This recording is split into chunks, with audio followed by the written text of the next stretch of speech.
Hey everyone, it's me, Lisa. So, I was living this super average life with my mom and dad, just the three of us doing our thing. But then, boom, my mom gets pregnant, and along comes my little sister, Emily. And guys, she's not just any baby, she's like a baby model or something. Seriously, she's that beautiful. Whenever we go to the park, it was like Emily was the main event. Neighbors, random joggers, even grumpy old Mr. Johnson would come over just to see her. It was like living with a tiny superstar. Fast forward to school, and you'd think I'd be the one getting all the attention as the older sibling, right?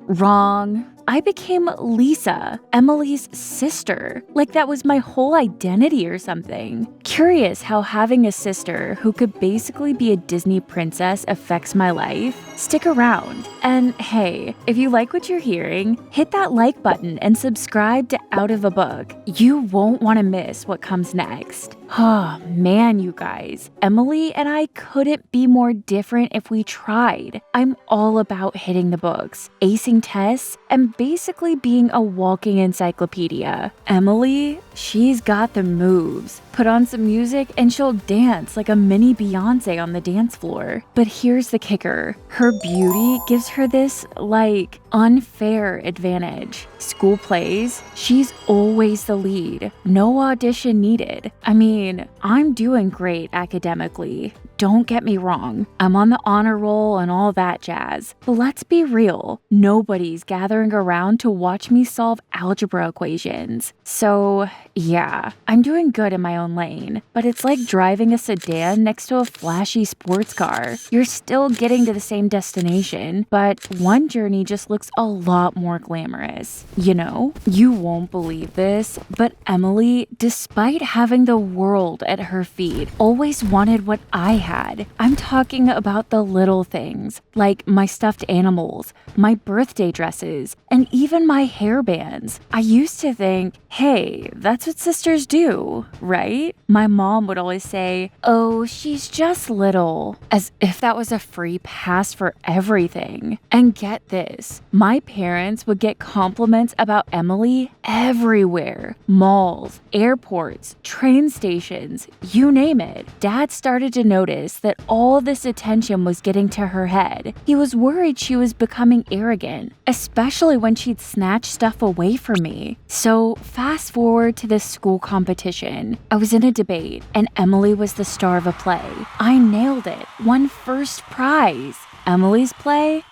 They were runners-up. When we got home, she grabbed my trophy like it was another one of my toys. This time, both mom and dad stepped in. Emily, that's not right, dad said. But she threw a fit, a full-on tantrum. And guess what? I caved in and handed over my trophy, like always. So one day, this new guy, Ethan, walks into school. And let me tell you, he was a total heartthrob. Every girl in the school was swooning, including me. But guess who caught his eye? Yep, you guessed it, Emily. Before I knew it, they were the it couple, posting all these cute pics and basically being the talk of the school. Emily and Ethan became the school's golden couple. I mean, they were everywhere. Instagram, Snapchat, you name it. They were the couple everyone wanted to be. Ethan would bring her flowers. They go on these cute dates. And honestly, it was like watching a rom-com in real life. They were so perfect together that it made me wonder if I'd ever find something like that. Now, Thanksgiving rolls around, and Emily decides to bring Ethan home for dinner. That's when things got, let's say, a bit complicated. We're all sitting at the table, and Ethan and I just clicked. We're talking about our favorite books, the latest movies, and it's like we're finishing each other's sentences. We exchanged numbers and started texting a lot after that. But here comes the curveball. Emily starts getting all these local modeling gigs. She's hanging out with her new model friends and basically doesn't have time for Ethan anymore. Their picture-perfect relationship starts to show some cracks, while Ethan and I are texting more than ever. So one day, Ethan texts me saying that Emily's been acting distant and not giving him any time.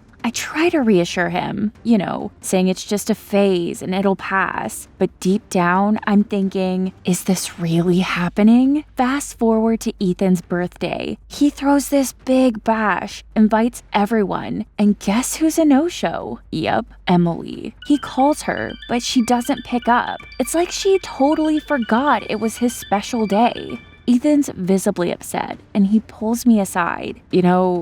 Lisa, you're always there for me, he says. Emily might be the one turning heads, but you're the one who actually cares. And then, out of nowhere, he leans in and kisses me. I'm shocked and pull away. Ethan, we can't do this, I say. I'm breaking up with Emily, he tells me, looking dead serious. Do you like me, Lisa? Because I've been feeling something for you. Something real. I hesitate, but then I confess. Yes, Ethan, I do like you, but it's complicated. And just like that, my life takes another unexpected turn. Ethan takes out his phone and sends a text to Emily. Hey, I think we should break up. It's not working out. Emily replies a few minutes later. Okay, maybe that's for the best. Ethan looks at me and says, well, she took it better than I thought. Fast forward to the next day. Ethan and I are at the park, sharing laughs and an ice cream cone. Just as I'm thinking how perfect this moment is, I see Emily walking toward us. Her face is a mix of confusion and anger. Lisa, Ethan, what's going on here?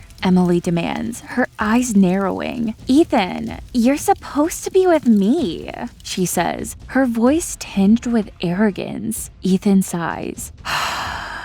Emily, I texted you yesterday. We broke up, remember? You even said it might be for the best. Yeah, but I didn't think you'd move on so fast. And with my sister. Emily's eyes flash with indignation. Emily, you can't just claim people like they're objects, I say, trying to keep my voice steady. You stole him from me, Emily accuses, pointing at me. No, Emily, Ethan interrupts. I broke up with you because of how you were acting, not because of Lisa. Emily looks at me, her eyes searching for something. You have to give him back. He was mine. Emily, listen, I say. Life isn't a game where you can just collect things and people. You can't take everything from me. Emily rolls her eyes. We'll see about that. Later that evening, we're all at home. Mom and Dad sense the tension, and Mom finally asks, what happened between you two? Before I can speak, Emily jumps in. Lisa stole my boyfriend. Mom and Dad look at each other, then at me and Ethan. Emily, Dad says, sometimes beauty just isn't enough to keep someone. Emily scoffs. Well, I don't need anyone's pity. No one's pitying you, I say, locking eyes with her. We're just showing you that there's more to life and relationships than just looking good. Emily glares at me, but doesn't say anything. She knows she's been defeated, even if she won't admit it. And for the first time, I feel like I've won something far more valuable than any trophy or title. I've won a battle of values, and that victory I'll carry with me forever.